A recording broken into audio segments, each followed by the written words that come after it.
Hello guides, good morning সবাইকে। সবাই ভালো আছো? শান্তার লাইফস্টাইলে সবাইকে স্বাগত।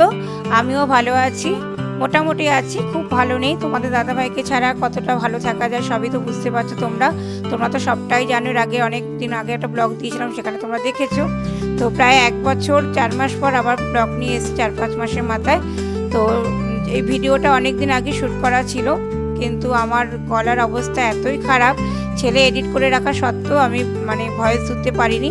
প্রচণ্ড ঠান্ডা লেগেছিল, তাই এটা 17 দিন পর আমি আজকে ভয়েস জুড়ে এই ব্লগ ভিডিওটা আমি তোমাদের সঙ্গে শেয়ার করছি। তো দেখো, নতুন স্বাদে নিয়ে এসেছি, ভালো লাগবে আশা করি তোমাদের। তো দেখো, আজকে যেহেতু কালকে ছেলের জন্মদিন, সকাল সকাল উঠে আমি স্নান করে গোপাল পুজো করে সোজা দেখো বেরিয়ে পড়েছি সিদ্ধেশ্বরী মন্দিরে মায়ের পুজো দেওয়ার জন্য। তো দেখো, সাথে আছে আমার দিদি এবং আমার ছেলে আর দিদির মেয়ে। বাবাও এসছে, কিন্তু বাবা বললো আমি এত সকালটা যাবো না, আমি বাড়ি থেকে তোরা মঞ্চে ঘুরে আয়। তো বাবা সবসময় সব জায়গায় যেতে চায় না, বয়স হয়েছে তো। আর বাবা, তোমাদের দাদাভাই চলে যাওয়ার পর বাবার মন মেজাজ খুব খারাপ, বাবা ভীষণই ভেঙে পড়েছে, শরীরের অবস্থাও ভালো যায় না। তো দেখো, বেরিয়ে পড়েছে। মেয়ে আবার ঘুরে কি দেখছে, ওই টোটো দাদা যেন কি একটা বলছে, কোনটা কোথা দিয়ে যেতে হবে, একটু অচেনা লোক তো, নতুন লোক, সেজন্য জিজ্ঞাসা করছে। তো ছেলে আর মেয়ে বলতে বলতে যাচ্ছে। তো দেখো, আমরা প্রত্যেক বছর এই দিনে, ছেলে জন্মদিনের উদ্দেশ্যে তোমাদের দাদাভাই আমি ছেলে মন্দিরে পুজো দিতাম। তো তোমাদের দাদাভাই চলে যাওয়ার পর এই প্রথম আবার মন্দিরে যাচ্ছি, তাও ছেলের জন্মদিনের উদ্দেশ্যে। ছেলে বললো মা কালকে পুজো দেবো না, তো আজকেই দাও, আজকে যেহেতু শনিবার আছে, চলো অনেকদিন পুজো দাও না, শনিবারে মায়ের মন্দিরে পুজোটা দিয়ে আসি। তো বললাম চল তাহলে, ভালোই বলেছিস, চল। তো সবাই মিলে দেখো পুজো দিতে বেরিয়ে গেছি। মন্দিরে দেখো যথারীতি পৌঁছেও গেছি। ঠাকুরমশাইকে দেখলাম অনেকদিন পর, খুব ভালো লাগলো। মন্দিরটা ডেকোরেশনটা ভীষণই ভালো, নতুন করে করেছে আবার। দেখো, ছেলে কপালে যজ্ঞের ফোঁটা দিচ্ছে, আমাদেরও দেবে, পুজো দেওয়া হয়ে গেছে। তো দেখো, ঠাকুরমশাই হাসছে, কি যেন একটা বলছে। তো সবাইকে যজ্ঞের ফোঁটা দিল। তার মধ্যে ঠাকুরমশাইয়ের বাবার কথা জিজ্ঞাসা করছিল যে ছেলে কোথায় আসেনি। তা বললাম, ঠাকুরমশাই খুব আপসেট শুনে, মন খারাপ। তো দেখো, এবার বেরিয়ে গেলাম মন্দির থেকে, মেন মন্দির থেকে বেরিয়ে ধূপকাঠি জ্বালিয়ে সব ঠাকুরকে দেখানো হচ্ছে। আর ঠাকুরের কাছে ছেলে দীর্ঘায়ু কামনা করে আশীর্বাদ চাইছি যে ওর শরীর ভালো রাখো, ও যেন অনেক দূর লেখাপড়া করতে পারে, জীবনে যেন সমাজে প্রতিষ্ঠার মতো প্রতিষ্ঠা হতে পারে। এখন আর কি চাইবো বলো, ছেলে মেয়ের জন্যই যা চাওয়ার চাইলাম ঈশ্বরের কাছে এসে, নিজের জন্য আর কিছু চাওয়ার নেই।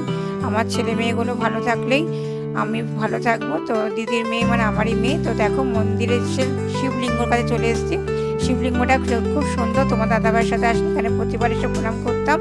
তো দেখো, প্রণাম করে সোজা চলে এসেছি মেন মন্দিরের মায়ের দরজার সামনে আবার। তো এখান থেকে আবার সব ঠাকুরের গেটের সামনে মন্দিরের ছোটো ছোটো ঘর করা আছে, সেখানে প্রণাম করছি। আর ঘুরে ঘুরে মন্দিরটা দেখছি, খুবই ভালো লাগছে। তো দেখো, রাধাকৃষ্ণ বসে আছে ভেতরে। তা মন্দির থেকে বেরিয়ে বাইরে চলে এসেছি, মন্দিরের গেটের বাইরে। তো দেখো, ছেলে ওই উল্টো দিকে, ঠিক রাস্তা উল্টো দিকে কতগুলো বৃদ্ধ বসে থাকে, বৃদ্ধা এবং বৃদ্ধ বয়স্ক মহিলা পুরুষরা, তাদের উদ্দেশ্যে প্রতিবারই ছেলে আসলে এখানে তাদের কিছু পয়সা দেয়। তো তোমাদের দাদাভাই থাকতেও দিত ছেলের হাত দিয়ে। তো এবার আমি সেটা করলাম, যতটুকু পারি আশীর্বাদ নিচ্ছে ওদের কাছ থেকে, ওরা অনেক আশীর্বাদ করলো। তো বাবার কথাও বলছিল যে তো বাবা আসেনি।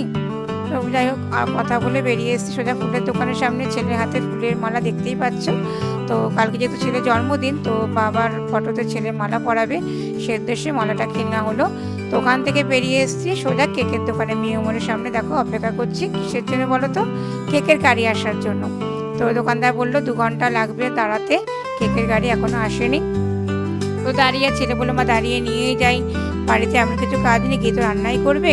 তো দেখো, কেক যথারীতি চলে এসছে, কেকের ওপর ছেলের নাম লিখে দিচ্ছে। কেকটা মোটামুটি 1 থেকে 1.5 কিলো ওজনের ছিল, কারণ ছেলের বেশ কিছু বন্ধু বলা হয়েছিল, তো সবার লাগবে কেকটা, সেজন্য নিলাম। আর একটাই বার্থডে কেক এসেছিলো, তো কপালে ফেরে সেটা আমরা নিয়ে নিলাম, পেয়ে গেছি। তো ছেলে মেয়ের প্রচণ্ড খিদে, দেখো হাতে একটা করে খাবার কিনে দিয়েছি। আপাতত ওটা খেয়ে একটু পেটে ঠান্ডা হোক। তো ছেলে আমাকে বলছে মা তুমি হাতে নিয়ে খাইয়ে দাও। তো দেখো, ব্যাগটা আটকে নিয়ে হাতে নিয়ে এবার ছেলের ওই খাবারটা নেবো। দেখো, ছেলে হাতে দিয়ে দিয়েছে, ওই ছিঁড়ে ছিঁড়ে খাইয়ে দিচ্ছি। তো বাড়ি চলে এসে দেখো ঘুগনি নাড়ছি, তার আগে কিন্তু আমাদের দুপুরের লাঞ্চ হয়ে গেছে, বুঝতে পেরেছো? খেয়ে এবার ওটা করে নিলাম কালকে সকাল টিফিনে ব্রেকফাস্টের জন্য।